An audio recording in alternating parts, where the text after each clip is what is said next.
Hello guys, Science Mr. Robertson back in action. Okay, this topic today is about this big long word. Decomposers. I'm going to break it down into two sections. De and composers. A composer is somebody who can put things together. Not like my camera, which should go up there. If you can compose, you put things together.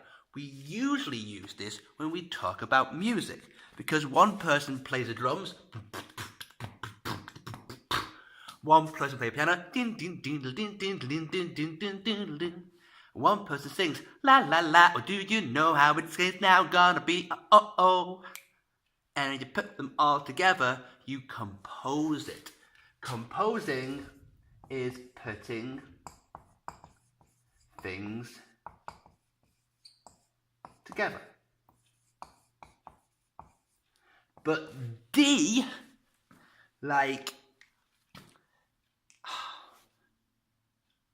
D means I'm doing the opposite.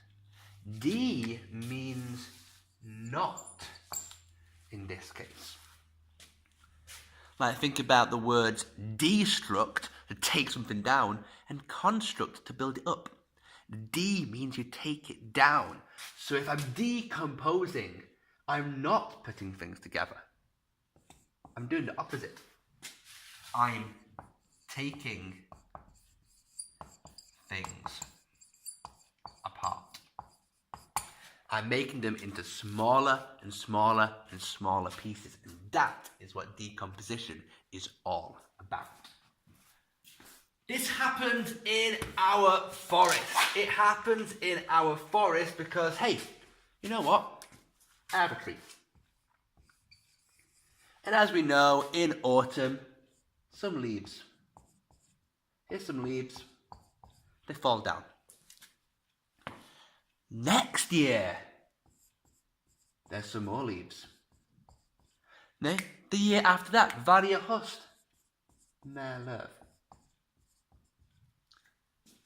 But are there more and more leaves every single year on the ground? Do we get leaves, and mountains of leaves every single year? No, we do not. What happens to them? They are broken down. De brytas ner. They are decomposed. Each leaf here is going to be broken down into smaller and smaller sections. And that's what decomposition is all about. I can't do it. I can eat, but I don't decompose. Decomposers, they're living things, but they don't eat. They need to break things down to get their energy into smaller and smaller pieces. I'm talking things like worms. I'm talking things like bacteria. I'm talking things like fungi. You know, animals which include, well, actually, they're not animals. They're not plants, but they're not animals. They're a completely different section of living things. The most famous of which would be mushrooms, svampar. These kind of things, these are decomposers, because these break down to get their energy. They take the leaves, the big complex molecules, and they go into smaller and smaller and smaller pieces. That is how they work, and that is what makes these so essential. Because I can't have this all the time. Those leaves have to be got rid of for many different reasons. One reason is that the näring, the nutrients, must go back to the soil. Because what happens, hey, let's take our food chain.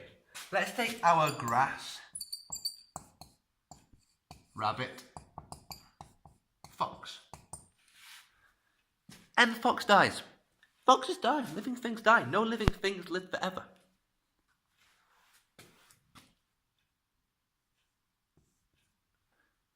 But what happens to the fox's body?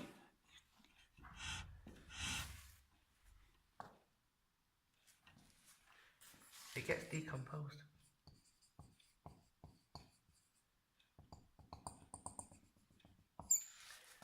And then all those big, long elements down here, those big, elements, wrong word, those big, long molecules that are up here, they can be broken down into smaller sections that then can go into the grass, because the grass needs nutrients. The grass needs naring to live. And we get here, rather than a food chain, we can kind of call it a food cycle. This idea that some of those nutrients can go back down, broken down into the soil. And we do this because we want to have really good soil. Compost is a brilliant thing. We can leave old bits of food. We can leave things that break down, like paper breaks down really easy, leaves break down really easy. We can put those things into compost and then add bacteria, add the worms, and you'll see, no, it doesn't take that much time. But they can break these things down. And what is left is really dark and really rich and full of energy. It's a brilliant tool. Making compost, because that there, good compost, has so much more naring than ordinary soil. This will give the plant great energy to grow. Not great energy, sorry. Great ability to grow. It has all the nutrients it needs so it can get those big leaves to catch all that sunlight and then get that energy. That's incredibly, incredibly important, because then you make nutrient-rich soil. And that's fantastic. What's also fantastic is about how some decomposes. And you know what? The most famous ones, the mushrooms. Because they are the most unique living thing we have. I said they're not plants, they're not animals. They're a completely different section of life. Most of them is underground. The mushrooms that we actually pick, they've got whole networks underground, and that's they can spread out so easily, they can spread out underground so well. However, I'm sure you know, many of them are poisonous. Not all of them. In fact, the vast majority are edible. It's important to cook mushrooms beforehand. You can break down their cells because they have a very tough outer layer. So you need to cook them to break it down. If you don't cook mushrooms, your body can't break it down. That can make your stomach hurt. That can göra ont. Some can be poisonous.